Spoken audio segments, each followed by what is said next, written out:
कैसे भयली रे करजवा में पीर राम, कैसे भई करजवा में पीर राम, कैसे भई रे करजवा में पीर राम, कैसे भयो रे।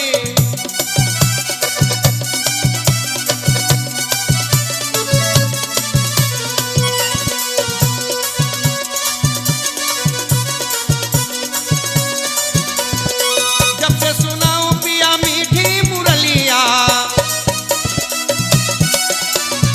जब से सुनाऊं पिया मीठी मुरलिया, रह गए जी अरबा अधीर रामा,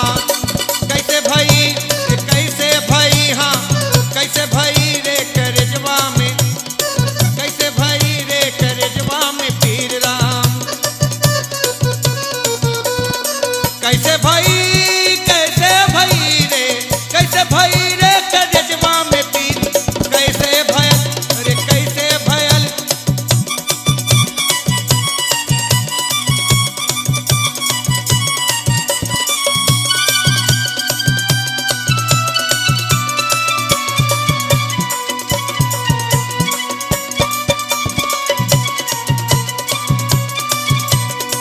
मनवा तो मिल गए पिया जी के मन से,